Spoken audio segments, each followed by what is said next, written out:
What I have here is probably one of the dumbest tweets of all time, and who this is from is terrifying. I'm going to hold off on that for a second. So Carolyn B. Maloney says, "Where are the women?" And that's in response to this chart of the highest paid chief executives last year. Let's run through some of it. Paycom, Chad Richardson made $211 million. Oh my God. One Life Healthcare, $199 million for Amir Dan Rubin. A healthcare company, somebody made $200 million. Jesus Christ. T-Mobile, John Legere, $137 million.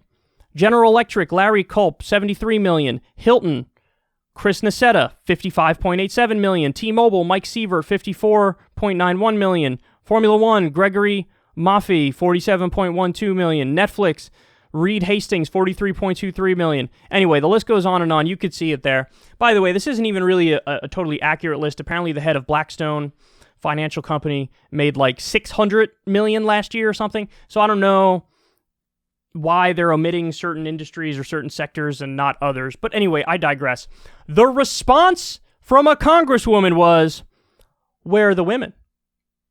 So in other words, she's not saying, "Oh my God, this wealth is egregious. We live in a country where half of working people make $30,000 a year or less. Tens of millions of people have no health insurance. We have at least 500,000 homeless people, including tens of thousands of homeless veterans.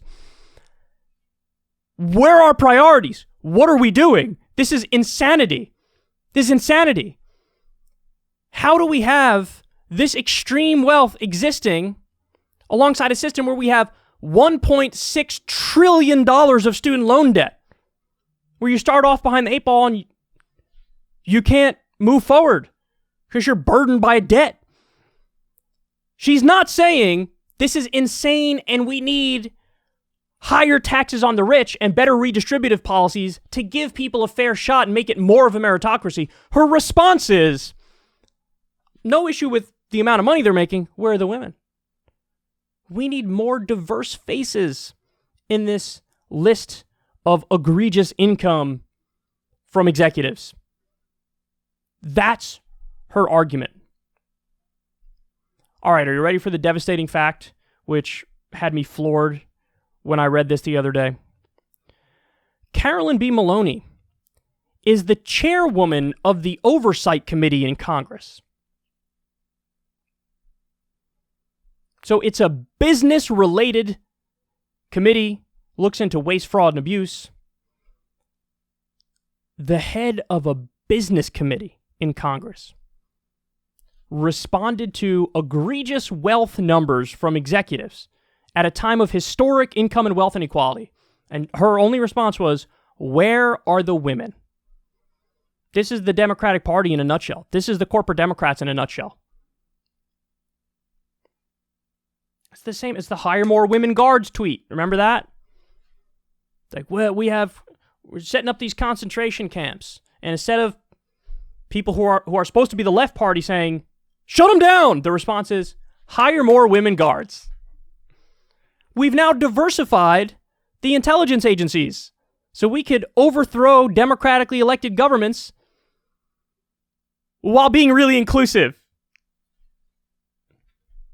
It's a parody of neoliberal corporate democratic identity politics. That's what this is.